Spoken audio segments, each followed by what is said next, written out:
வணக்கம். வணக்கமாக வரவேற்கிறோம். குறள் கூடு விற்கு திருவள்ளுவரின் குறள் களஞ்சியத்தில் மூழ்கி வாழ்க்கை பாடங்களை பெற வாருங்கள். இந்த வீடியோவை பார்க்க முன் லைக் அழுத்தி ஷேர் செய்து சப்ஸ்கிரைப் செய்யுங்கள். பெல் ஐகானை அழுத்தி உடனடி அறிவிப்புகளை பெறுங்கள். சரி, இன்றைய குறள் பயணத்தை தொடங்குவோம்.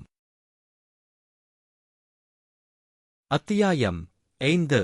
குறள்பால் அறத்துப்பால். குறள் இயல் இல்லறவியல். அதிகாரம் இல்வாழ்க்கை. குறள் 41. இல்வாழ்வான் என்பான் இயல்புடைய மூவர்க்கும் நல்லாற்றின் நின்ற துணை.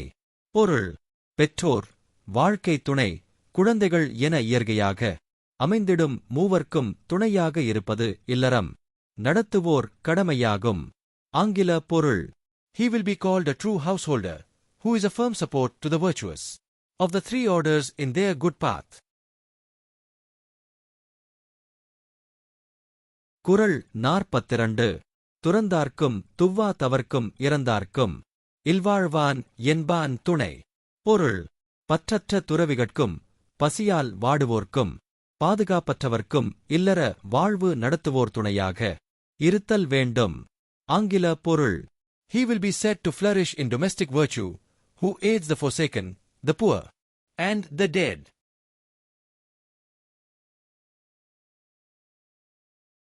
குறள் 43. தென்புலத்தார் தெய்வம் விருந்தொக்கல் தானென்றாங்கு ஐம்புலத்தாறு ஓம்பல் தலை. பொருள்: வாழ்ந்து மறைந்தோரை நினைவுகூர்த்தல், வாழ்வாங்கு வாழ்வோரை போற்றுதல், விருந்தோம்பல், சுற்றம் பேணல் ஆகிய கடமைகளை நிறைவேற்றத் தன்னை நிலைப்படுத்திக் கொள்ளல் எனப்படும் ஐவகை அறநெறிகளும் இல்வாழ்வுக்குரியனவாம். ஆங்கில பொருள்: The chief duty of the householder is to preserve the fivefold rule of conduct towards the mains, the gods, his guests, his relations and himself.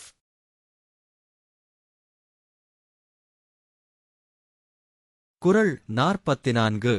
பழியஞ்சிப் பாத்தூன் உடைத்தாயின் வாழ்க்கை வழியெஞ்சல் எவ்வியாண்டும் இல்.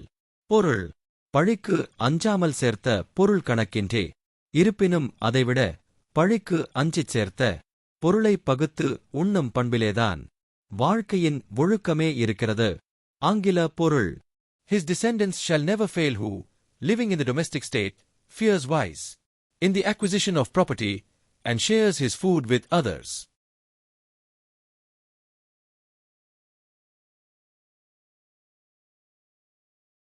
குறள் 45.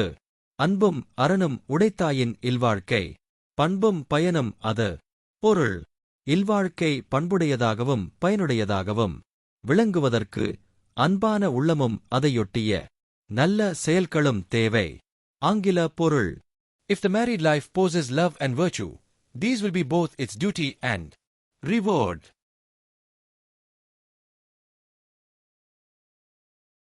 குறள் 46. அறத்தாற்றின் இல்வாழ்க்கை ஆற்றின் புறத்தாற்றில் போவி பெறுவ தெவன். பொருள்: அறநெறியில் இல்வாழ்க்கையை அமைத்துக் கொண்டவர்கள் பெற்றிடும் பயனை வேறு நெறியில் சென்று பெற்றிட இயலுமோ? இயலாது. ஆங்கில பொருள்: What will he who lives virtuously in the domestic state gain by going into the other ascetic state?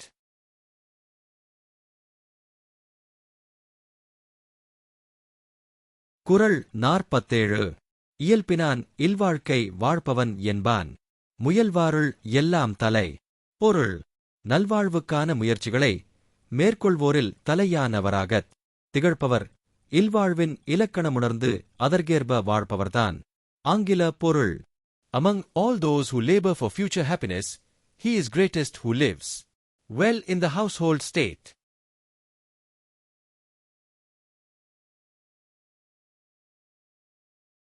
குறள் 48. ஆற்றின் ஒழுக்கி அறனிழுக்கா இல்வாழ்க்கை நோற்பாரின் நோன்மை உடைத்து. பொருள்: தானும் அறவழியில் நடந்து பிறரையும் அவ்வழியில் நடக்கச் செய்திடுவோரின் இல்வாழ்க்கை துறவிகள் கடைப்பிடிக்கும் நோன்பை விட பெருமையுடையதாகும். ஆங்கில பொருள்: The householder who, not swerving from virtue, helps the ascetic in his way, endures more than those who endure penance.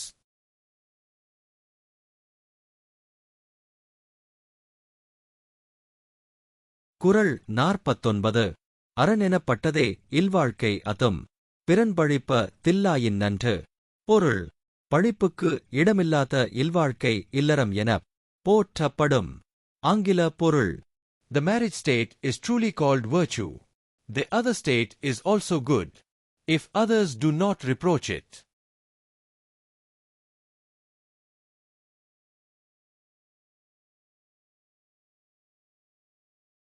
குறள் 50 வையத்துள் வாழ்வாங்கு வாழ்பவன் வானுணரியும் தெய்வத்துள் வைக்கப்படும். பொருள் தெய்வத்துக்கென எத்தனையோ அருங்குணங்கள் கூறப்படுகின்றன. உலகில் வாழ வேண்டிய அறநெறியில் நின்று வாழ்கிறவன் வானில் வாழ்வதாகச் சொல்லப்படும்.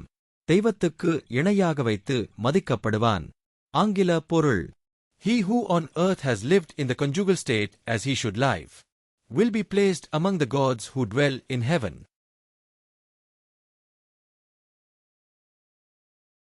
இன்று ஒரு குறள், நாளை ஒரு நல்ல மாற்றம். இந்த காணொளியை பார்த்ததற்கு நன்றி. லைக் செய்யுங்கள், ஷேர் செய்யுங்கள், சப்ஸ்கிரைப் செய்ய மறக்காதீர்கள். மேலும் முந்தைய குறள் வீடியோக்களும் எண்டில் உள்ளது. அதை கிளிக் செய்து பார்த்து பயன்பெறுங்கள்.